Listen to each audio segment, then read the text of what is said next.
மா மா பசிக்குதுமா, சாப்பாடு போடுறியா? இருடி, வீட்ல பெரியவங்க எல்லாம் இருக்காங்க, எல்லாரும் வரட்டும். அம்மா, நாளைக்கு அண்ணன் பூமி பூஜைக்கு எப்படி போறோம்? டேய், என்ன கேட்டா? குன்றத்தூர் எந்த திசையில இருக்குதுன்னு கூட எனக்கு தெரியாது. நீங்க வரீங்களா வரலையா? நீ மனசு வச்சு கூட்டிட்டு போனா கண்டிப்பா நான் வரேன்பா. சரி, அப்ப நான் போய் கார் புக் பண்ணிடுறேன். பிரியா, நீ வரல? எங்க அண்ணன் பூமி பூஜைக்கு நான் வராமையா? நான் வரலனா பூமி தாய் எப்படி இது கொத்துக்குவா? சரி, அப்ப 1 2 3 அண்ணி 4 குஷி. குஷியும். டேய் டேய் டேய், சாப்பிடுறா. இருங்கம்மா, கார் புக் பண்ணிட்டு வந்துறேன். ஏய் குஷி, அம்மா கூப்பிட்டு சாப்பிடுவாமா? Uma, dinner is ready, come on. பெரிய பிரிட்டிஷ்கார பரம்பரை, எங்களை மட்டும் சோத்துக்கு வான்னு கூப்பிட்ட, அங்க மட்டும் என்னடான்னா dinner is ready come on. Gum போட்டு வாய் ஒட்டுற. ஏண்டி, நான் 2 வார்த்தை இங்கிலீஷ் பேசிட கூடாதே? அப்படியே புகையிற. எங்க அப்பா என்ன கான்வென்ட்ல.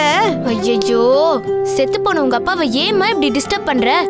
அவர் ஒரு நாள் கடுப்பாகி கல்லறையில இருந்து எழுந்து வந்து உன் கழுத்தை அமுக்க போறாரு. அன்னைக்குதான் உன் சாவு. பாட்டி, அம்மா வரல, அழுகுறாங்க. ஏமா, என்னாச்சு? தெரியல பாட்டி, எனக்கு பசிக்குது பாட்டி. ஏய் பிரியா, 2 பேரும் சாப்பிடுங்க. என் மருமகளுக்கு ஏதோ ப்ராப்ளம், நான் போய் அட்டெண்ட் பண்ணிட்டு வரேன். போய் ஓடி. உன் கண்ணில் நீர் வழிந்தால் என் நெஞ்சில் உதிரம் கொட்டுதடின்னு போய் பாட்டு பாடு. போ. நீ வாடி செல்லும், நம்ம சாப்பிடலாம். உட்காரு.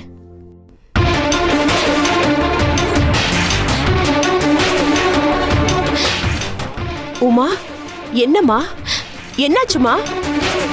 மனசு தாங்கல அத்தை. மத்தியானம் நடந்த அந்த சம்பவத்தை நினைச்சு மனசு பொண்ணா போய் கிடக்கு.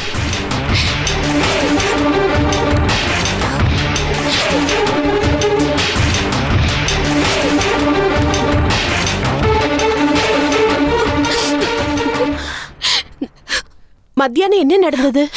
மறந்துட்டீங்களா அத்தை? அந்த 3 எழுத்துக்காரி சதிகாரி வந்தாலே. 3 எழுத்துக்காரியா? யாரு? அந்த ஸ்னேகாவா? மாமா மாதிரி நான் அவ பேர் சொல்ல விரும்பல அத்தை. பாத்தீங்கல்ல, நீங்களே பாத்தீங்கல்ல என் புருஷனை அவ எப்படி கூட்டிட்டு போனான்னு. அவ ஸ்டார்ட்னு சொன்னா அவர் பேச ஆரம்பிக்கிறாரு, அவ ஸ்டாப்னு சொன்னா அப்படியே கப்பச்சிப்பன் வாயை மூடிக்கிறாரு. ஆமாமா, நானும் பார்த்தேன் அந்த கண்டராவிய. ராஜீவா இப்படின்னு என்னால் நம்பவே முடியல. இந்த 5 வருஷம் கொடுமை நடத்தினதுல ஒரு நாள் கூட நான் அவர் வாயை மூடுங்கன்னு சொல்லி அவர் வாயை மூடினதே இல்ல அத்தை. அவரு எவ்வளோ ஒருத்தி ரிமோட் பட்டனை அமுக்குறா, அவரும் கட்டுப்படுறாரு. நான் என் புருஷனை முழுசா இழந்துட்டேன் அத்தை. நான் ஏன் அத்தை உயிர் வாழணும்? சே, அப்படிலாம் இல்லம்மா, நீ அப்படி நினைக்கிறதே தப்பு. இல்ல அத்தை, உங்களுக்கு புரியாது. 5 வருஷத்துக்கு முன்னாடி இருந்தா அன்பு, பாசம், கரிசனை எதுவுமே இப்ப அவர்கிட்ட இல்ல அத்தை. அவ எல்லாத்தையும் சுரண்டி எடுத்துட்டா. இத்தனைக்கும் நான் இந்த வீட்டு மருமக, நீங்க மாமியார். எவ்வளோ ஒருத்தி நம்ம வீட்டுக்குள்ள நம்ம ஏரியாவுக்கு வந்து டாலிங்கிற லைசன்ஸ் கூட இல்லாம உங்களை அத்தைங்கிறா, என்ன அக்காங்கிறா. வளைச்சு வளைச்சு வண்டியை ஓட்டி நமக்கே பல ஆங்கிள் எட்டு போட்டு காட்டுறா அவ. நாம அவளை எட்டி உதைக்க வேண்டாமா? எனக்கும் ஆத்திரமா தான் வருது. நான் நல்லா கொடுத்தேனேம்மா ராஜுவுக்கு. அவ பிரிச்சிருவா அத்தை. இந்த குடும்பத்தை நான் ஒட்ட வைக்கணும்னு உள்ள வந்தேன். ஆனா அவ வெளியே இருந்தே வெட்டி விட்டுருவா அத்தை. போட்டு உடைச்சிருவா அத்தை அவ இந்த குடும்பத்தை.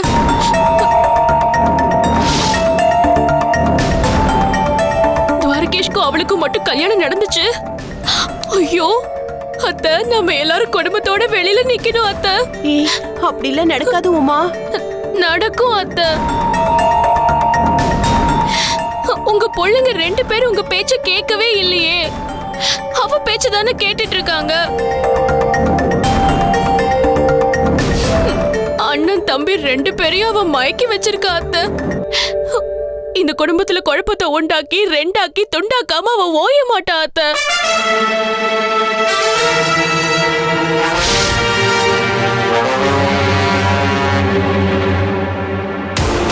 நான் அதை வேடிக்கை பார்த்துக்கிட்டு சும்மா இருப்பேன் நினைச்சியா உமா? அப்படி ஒரு சவால் வந்தா இந்த ஷியாமலா யாருன்னு அன்னைக்கு அந்த ஸ்னேகாவுக்கும் இந்த ஊர் உலகத்துக்கும் புரிய வைப்பேன். மாமாவை மீறி உங்களால என்ன அத்தை பண்ண முடியும்? என்ன உமா நீ இப்படி சொல்ற?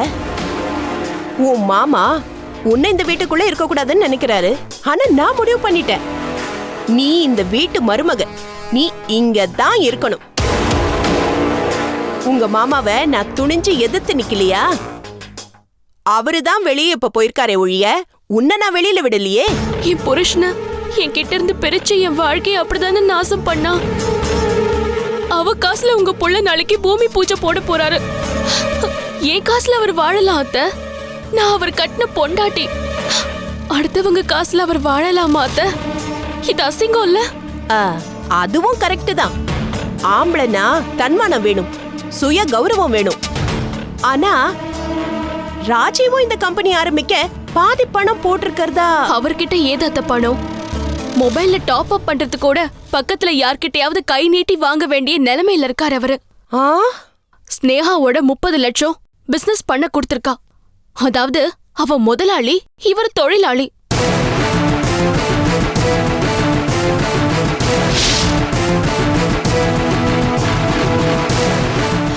அப்ப இவ சொல்றதுதானே அவர் கேட்பாரு. அவ என்னன்னு சொல்ல போறாளோ, இவரு என்னன்னு கேட்க போறாரோ. அத்த, உங்களை அவ பூமி பூஜைக்கு கூப்பிட்டதுக்கு காரணம் இருக்கு அத்த. அவ விளையாட போற விபரீத விளையாட்டுல உங்களை பணைய வைக்கிறா. எப்படி? நாளைக்கு நீங்க அவ பூமி பூஜைக்கு போயிட்டாலே நீங்க ஸ்னேகாவை இந்த வீட்டு மருமகளா ஏத்துக்கிட்டதா அர்த்தம்.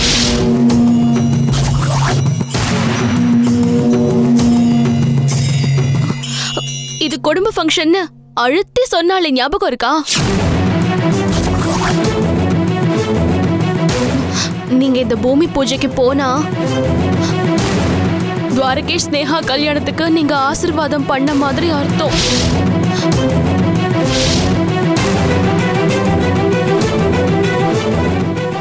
நீங்க அவங்க காதலை ஏத்துக்கிட்டதா பொருள். என் புருஷன் என்ன வாயை திறந்து முழுசா பூமி பூச்சிக்கு கூப்பிடல.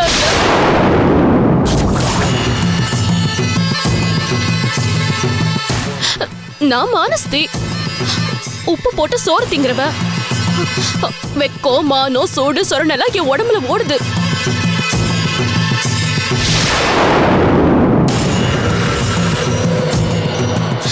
என் எதிரிங்களை நான் எப்பவும் ஆதரிக்கவும் மாட்டேன், ஆசீர்வாதம் பண்ணவும் மாட்டேன். இதுக்கு தூக்குல தொங்கலாம் அத்த. நான் மானம் கேட்ட அந்த பூமி பூஜைக்கு போறதில்ல.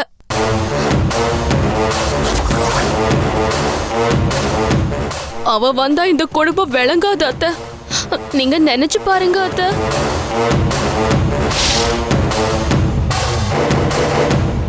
துவாரகேஷ் இந்நேரத்துக்கு 70,000 சம்பளம் வாங்கி பெரிய நிலைமையில இருந்திருப்பான். அது தடுத்து இன்னும் அவனை பிச்சைக்கார நிலைமையிலேயே வச்சிருக்கான். நான் கொடுத்த வேலையை துவாரகேஷ் வாங்கியிருந்தா இந்நேரத்துக்கு ஃபாரினுக்கு போய் செட்டில் ஆயிருப்பான். இந்த குடும்பம் பெரிய நிலைமைக்கு வந்திருக்கும். 2 லட்சம் சம்பளம் வாங்கியிருப்பான். அவனை நாசம் பண்ணி இப்படி நாய்க்குட்டி மாதிரி ஆக்கிட்டாளே அத்த அந்த ஸ்னேகா. நம்ம குடும்பத்தை நாசம் பண்ணி அவ நிமிர்ந்து நிக்க போறா. அதுக்கு நீங்க போய் ஆசீர்வாதம் பண்ண போறீங்களா அத்த?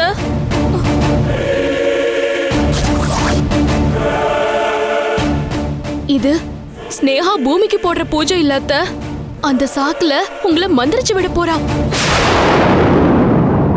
அங்க பல பேர் முன்னால உங்களை அத்தை அத்தைன்னு கூப்பிட்டு அவ இந்த வீட்டு மருமக அப்படின்னு உலகத்துக்கு நிரூபிக்க அவ போட்ட திட்டம் தந்திரம் சூழ்ச்சியத்த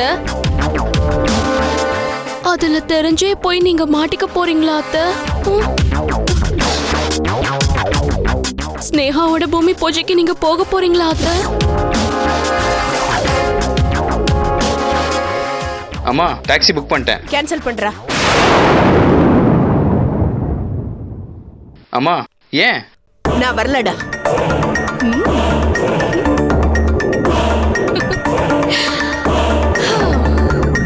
மீனா பசிக்குது, சாப்பாடு எடுத்துட்டு வா. இதோ கொண்டு வரேங்க.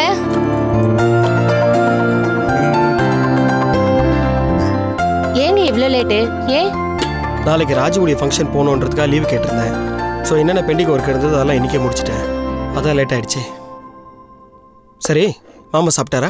இல்லைங்க, காலையில இருந்தே விரதம். ஏன்? தெரியல, என்கிட்ட சொல்லவே மாட்டேங்கிறாரு. காலையில இருந்து என்கிட்ட பேசவும் மாட்டேங்கிறாரு. ஓ, ரொம்ப மூட் அவுட்டாவே இருக்காரு. என்னாச்சு? அத நீங்க தாங்க கேட்கணும். ராஜுவோட பூமி பூஜை ஃபங்க்ஷனுக்கு மாமா வராருல? அண்ணனை எப்படி சாபம் கொடுத்து அனுப்பிச்சாருன்னு தெரியாதா? அவரை கூப்பிடுறதுக்கே பயமா இருக்கு. கோவத்துல பெரியவங்க பேசுறதுதான், அதுக்காக வராம இருக்க போறாங்க. சரி, நான் பேசுறேன். சரி வாங்க, சமாதானப்படுத்தி கூட்டிட்டு வரலாம். வா.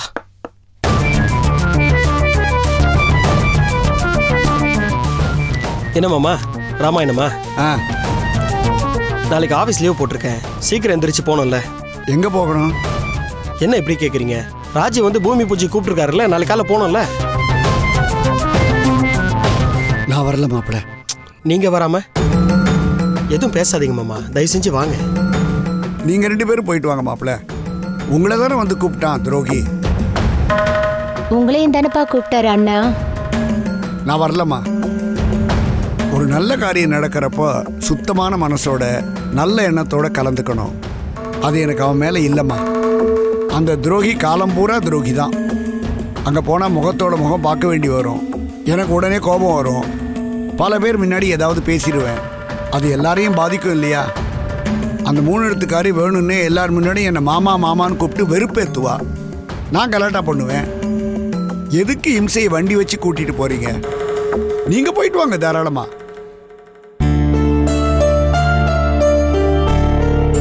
மாமா, இது வரைக்கும் நடந்தது போகட்டுமே. நான் உங்க பர்சனல் மேட்டர்ல தலையிறேன்னு நினைக்க வேணாம். ஆனா நீங்களே எங்க குடும்பத்தில் ஒருத்தர் தானே மாப்பிள்ள. அந்த உரிமை எனக்கு இருக்கின்ற நம்பிக்கையில தான் நானும் பேசுறேன். ராஜு ஓடி போய் கல்யாணம் பண்ணி 5 வருஷம் ஆச்சு.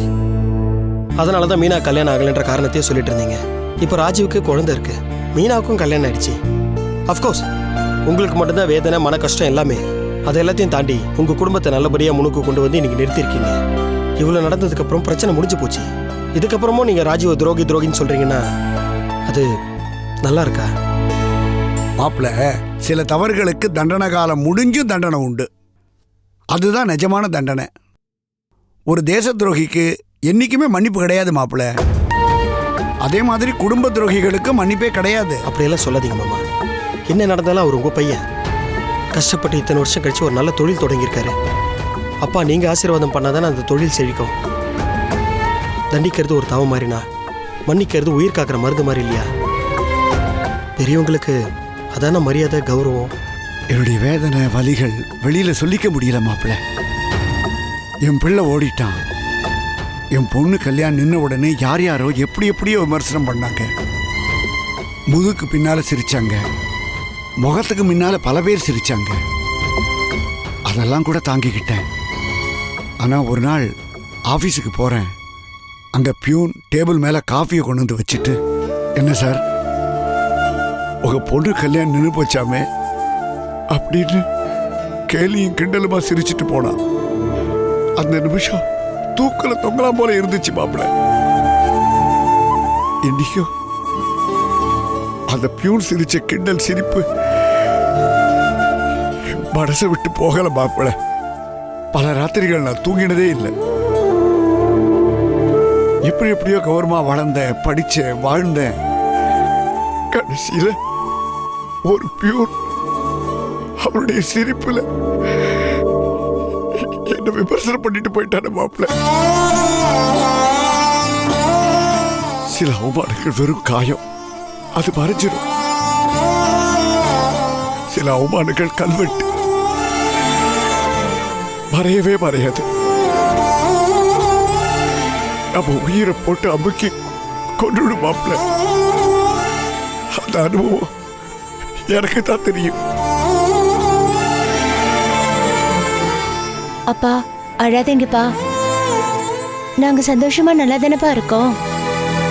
அதை நினைச்சாவது ஆறுதல் அடைங்கப்பா.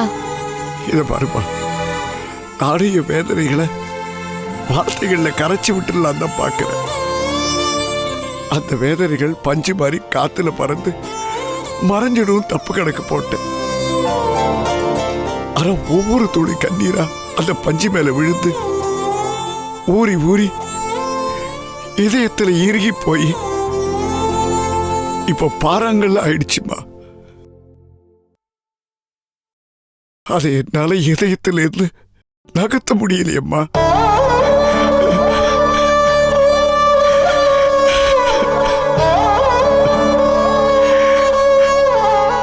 சாரி மாப்பிள்ள, உங்க பின்னாடி நான் அழக்கூடாது. மாமா, நான் உங்களுக்கு அட்வைஸ் பண்ணணும்னு நினைக்கல. தப்பா பேசியிருந்தா மன்னிச்சிருங்க. தப்பு பண்ணவனே மன்னிப்பு கேட்கல, அவனை பத்தி பேசுறதுக்கு நீங்க ஏன் மன்னிப்பு கேட்கணும்? அப்பா, அண்ணனை நீங்க நேத்து சாபம் விட்டப்ப எனக்கு ரொம்ப கஷ்டமா இருந்துச்சுப்பா. ரொம்ப கண்ட்ரோல் பண்ணிட்டப்பா, என்னால முடியலையே. அவன் செஞ்ச தப்ப அவன் உணரல. அப்படி உணர்ந்திருந்தான்னா 5 வருஷமா என் பொண்ணு, அதான் நீ, உன் கழுத்துல தாலி ஏறாம நின்று இருப்பியா? சரி, அதுவும் நல்லதுக்கு தான். இந்த மாதிரியா ஒரு நல்ல மாப்பிள்ளை வரணும் நமக்கு எழுதியிருக்கே. சரிம்மா, இந்த மேட்டரை விடுமா. நம்மளை பத்தி ஏதாவது கவலைப்பட்டானா? நாம இருக்கோமா செத்தோமா எதுவும் தேடாம இதே ஊர்ல இருந்துகிட்டு எந்த குற்ற உணர்ச்சி இல்லாம சந்தோஷமா வசதியா வாழ்ந்துகிட்டு ஒரு குழந்தைய பெத்துக்கிட்டு 5 வருஷத்துக்கு அப்புறம் தானமா வெளியில வரான். அவனுக்கு தெரியாதா நான் ஏஜிஎஸ் ஆபீஸ்ல அக்கௌண்டனா இருக்கேன்னு? தெரியாதா அவனுக்கு? 5 வருஷத்துல ஒரு நாளாவது அவன் முன்னாடி வந்து நின்னானாமா? மன்னிப்பு கேட்டானாமா? அவனை போய் எப்படிமா மன்னிக்கிறது? அப்படி மன்னிச்சா அவன் செஞ்ச தப்புகளை நான் அங்கீகரிக்கிறதா அர்த்தம்.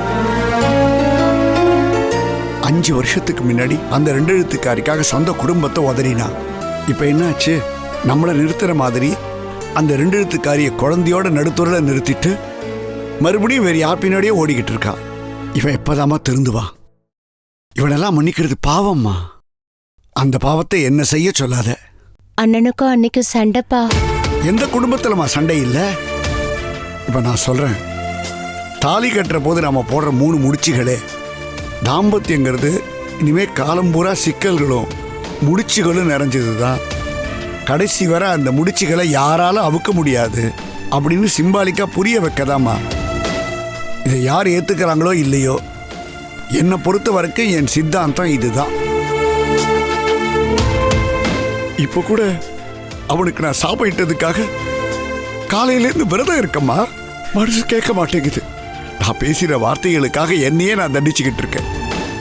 ஆனா ஒண்ணு, என்னால அவனை மனசார வாழ்த்த முடியாது. நான் ஒதுங்கிக்கிறேன். நீங்க 2 பேரும் போய் வாழ்த்திட்டு வாங்க. நான் அதை தடுக்கல. சரி மீனா, மாமா ரொம்ப ஸ்ட்ரெயின் பண்றாரு பாவம். நாம அவரை கட்டாயப்படுத்த வேணாம். நாம 2 பேரும் போயிட்டு வந்துடலாம். சரிங்க. நீங்க சாப்பிட வாங்க.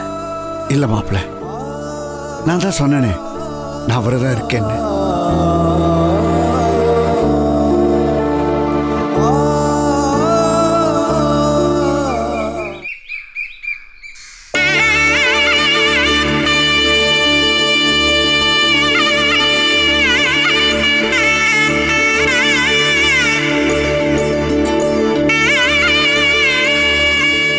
ஸ்னேகா, ஸ்னேகா, டைம் இருக்குல்ல? இருக்கு சார், அதெல்லாம் ஒன்றும் பிரச்சனை இல்லை. சாமி, சீக்கிரம் முடிச்சு கொடுத்துருங்க. ரெஜிஸ்டர் ஆஃபீஸ் போனோம். நிலப்பத்திரத்தை வாங்கி டயத்துக்கு ரெஜிஸ்டர் பண்ணணும். ஏன் கவலைப்படுறேன்? நிறைய டைம் இருக்கு, சீக்கிரமா முடிச்சு தரேன். சரி சாமி. சாமி, அதுக்காக அரைகுறையா மந்திரம் சொல்லாதீங்க, நல்லபடியா சரி, சொல்லுங்க. நன்னா பண்ணி தரேன். ஸ்னேகா, இந்த புண்ணியகுடி சார் புரோக்கருக்கு ஃபோன் பண்ணி தகவல் சொல்லிட. ரெஜிஸ்டர் ஆஃபீஸுக்கு 9:30 9:45 வந்துடுவோம். ரெடியாக இருக்க சொல்லு, அதான் ரொம்ப முக்கியம். சரி, okay.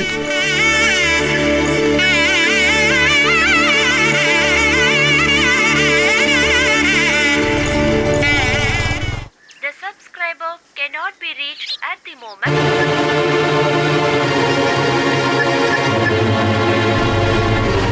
The subscriber is out of coverage.